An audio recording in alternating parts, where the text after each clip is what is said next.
واعتصموا بحبل اللہ جمیعا ولا تفرقوا۔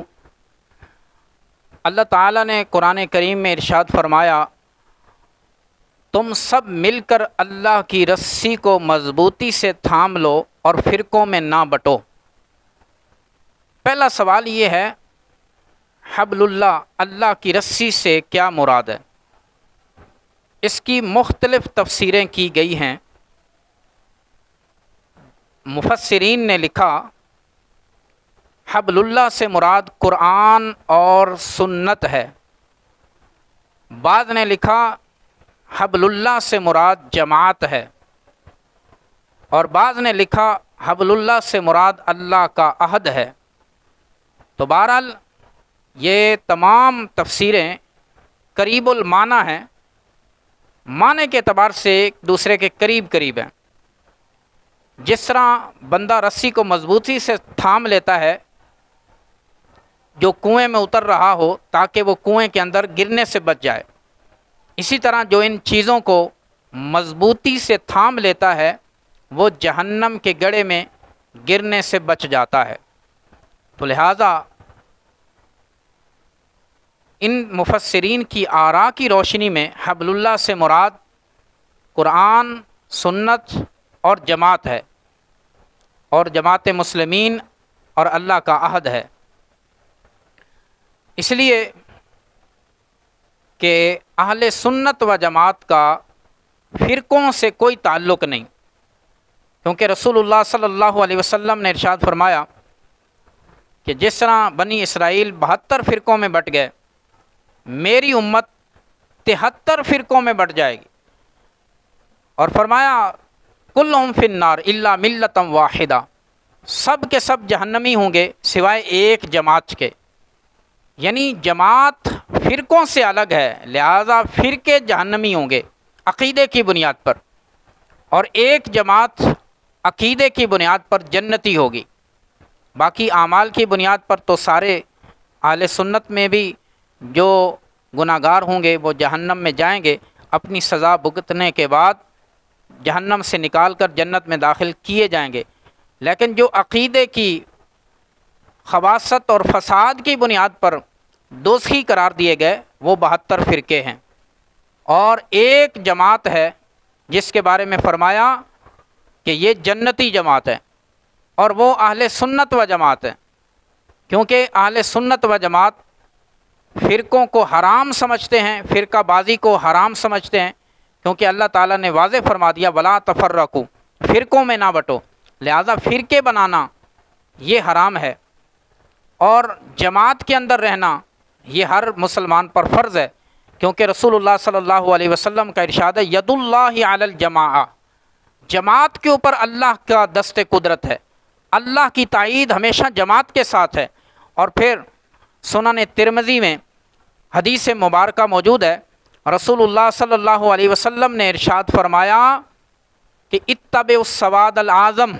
بڑی جماعت کی پیروی کرو، فإنہ من شذ فی النار، جو اس بڑی جماعت سے الگ ہوا وہ جہنم کی طرف الگ کیا گیا، وہ جہنمی ہو گیا۔ تو لہذا اہل سنت و جماعت ایک جماعت کا نام ہے، اور اسی پر اللہ کا دست قدرت اور اللہ کی تائید اور حمایت، اور باقی فرقے ان کے ساتھ نہ اللہ کی تائید و حمایت ہے اور نہ ہی وہ فلاح یافتہ ہیں، بلکہ وہ دوزخی اور جہنمی ہیں۔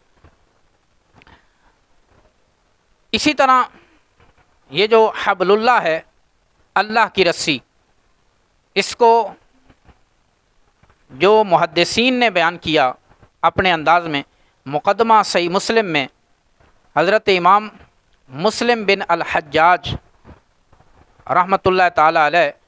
آپ مقدمہ صحیح مسلم میں ارشاد فرماتے ہیں کہ ہم سے محمد بن سیرین بیان فرماتے ہیں کہ ہم پہلے اسناد کے بارے میں سوال نہیں کیا کرتے تھے، جو بھی حدیث بیان کرتا تھا ہم اس کی حدیث کو قبول کر لیتے تھے، لیکن جب فتنہ واقع ہوا تو ہم کہتے تھے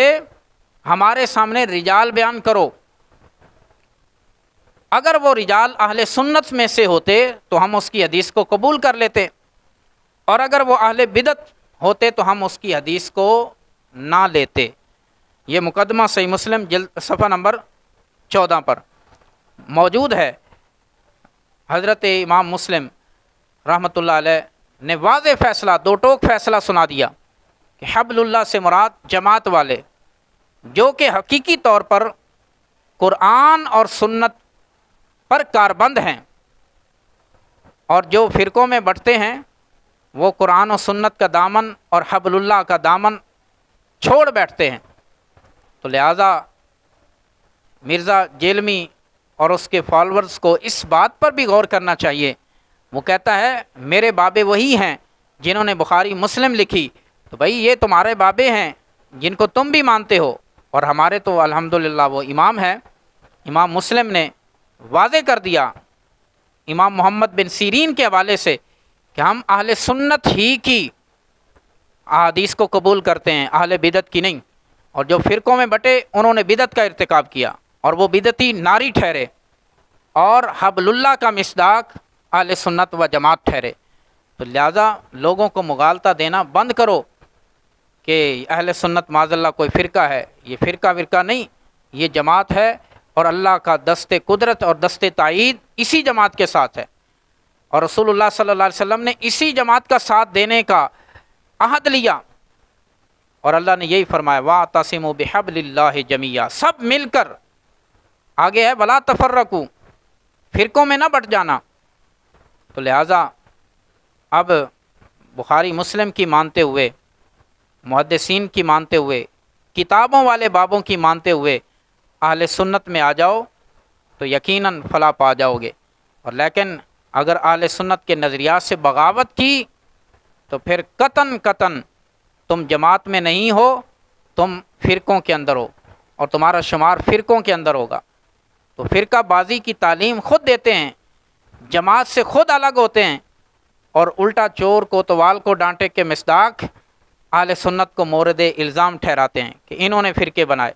الحمدللہ ہمارا فرقوں سے کوئی تعلق نہیں، ہم ہمیشہ جماعت کے ساتھ ہیں، اہل سنت و جماعت میں ہیں، اور